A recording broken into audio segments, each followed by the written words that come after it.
নবীজি আরো সামনে এগিয়ে গেলেন, তাকে দেখানো হলো এবার এক শ্রেণীর ব্যক্তি হাতগুলো নখগুলো তামার মতো লম্বা, তামার নখ, লম্বা লম্বা নখ দেখেছেন। এই নখগুলো দিয়ে তারা চোখ এবং গাল আঁচড়াচ্ছে, কোনো কোনো ক্ষেত্রে বুক আঁচড়াচ্ছে এবং ওই গোশতগুলো খাচ্ছে। নবী জিজ্ঞাসা করলেন এরা কারা? নবীজিকে বলা হচ্ছে এরা আপনার উম্মতের সেই সব ব্যক্তি যারা বেশি বেশি গীবত করত এবং অন্যের নামে মিথ্যা অপবাদ ছড়াতো।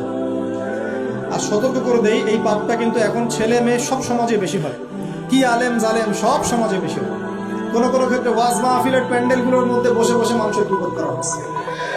এবং অনলাইনের ফেসবুক আর ইউটিউবের যে কন্টেন্টের যুগগুলো চলছে, এখানে কারণ থাক না থাক মানুষের গীবত প্রচুর হচ্ছে, কোনো কারণে হোক অকারণে হোক। সতর্ক হয়ে যাবেন, আপনার দ্বারা আমার দ্বারা যদি কারো গীবত হয়, তামার নখ দিয়ে গাল আশ্রাতে হবে, কেমন আল্লাহ বাঁচা কেন হেফাজত করবে। এবং এই পাপের আরেকটা শাস্তি দেখা হয়েছে, ওই যে নিজের ভাইয়ের গোশত ছিঁড়ে ছিঁড়ে খাচ্ছে, এক শ্রেণী মানুষকে আগুন খাওয়ানো হচ্ছে এবং আগুনগুলো পিছনের রাস্তা দিয়ে বের হয়ে যাচ্ছে। জিজ্ঞাসা করা হলো তারা কারা? নবীজিকে বলা হচ্ছে এরা আপনার উম্মতের সেই সব ব্যক্তি যারা এতিমের মাল ভক্ষণ করত, এতিমের মাল অন্যায়ভাবে ভক্ষণ করে খেয়ে ফেলত। আছে কি নাই সমাজের মধ্যে? নবীজি আরো সামনে গেলেন, দেখলেন এক শ্রেণীর মানুষ কাঁধে অনেক বোঝাগুলো হালকা করার বদৌলতে উল্টা তারা বোঝা হালকা না করে আরো কিছু বোঝা ঘাড়ে নিচ্ছে, লাকড়ির বোঝা ঘাড়ে নিয়ে পথ চলার চেষ্টা করছে, কিন্তু পথ চলতে পারছে। নবীজি বলেন এরা তো অদ্ভুত, এরা তো চাইলে বোঝা হালকা করে চলতে পারত, বোঝা আরো নিয়ে চলছে কেন?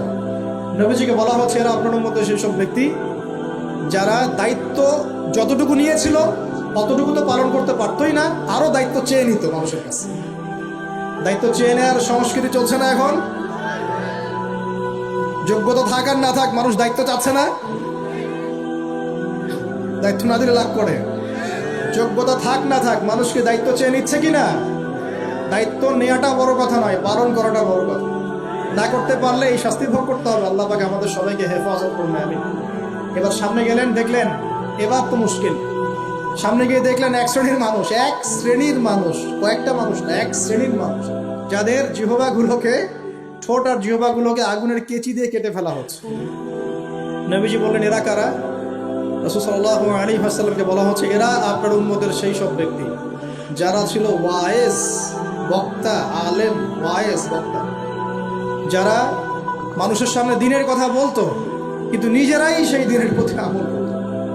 আল্লাহ রাব্বুল আলামিন আমাকে এবং আপনাদের সবাইকে এই মর্মান্তিক শাস্তি থেকে বাঁচান। যা বলবো তার উপর আমল করার তৌফিক দান করুন, যা জানবো তার উপর আমল করার তৌফিক দান করুন।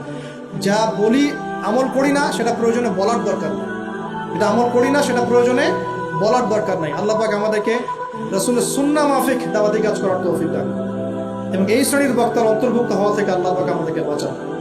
এইভাবে তিনি আরো বেশ কিছু শাস্তি দেখলেন, তারপর তাকে ফিরিয়ে আনা হলো। এই মেরাজের ঘটনায় ভূমে শেষ হলো। এখন এই পুরো মেরাজের ঘটনা আমরা যা শিখলাম, রাসূলুল্লাহ সাল্লাল্লাহু আলাইহি ওয়াসাল্লামের এই মেরাজ উম্মতে মুহাম্মাদের জন্য খাস কিনা, আমাদের জন্য খাস কিনা? এরকম ঘটনা কি বিশ্বে আর কোথাও ঘটেছে? এই পুরো হিস্ট্রির মধ্যে কি এরকম ঘটনা কখনো ঘটেছে? অন্য কোন নবীর সাথে ঘটেছে? অন্য কোন উম্মতের সাক্ষী আছে? আমরা সাক্ষী আছি, আমাদের নবীর সাথে ঘটেছে।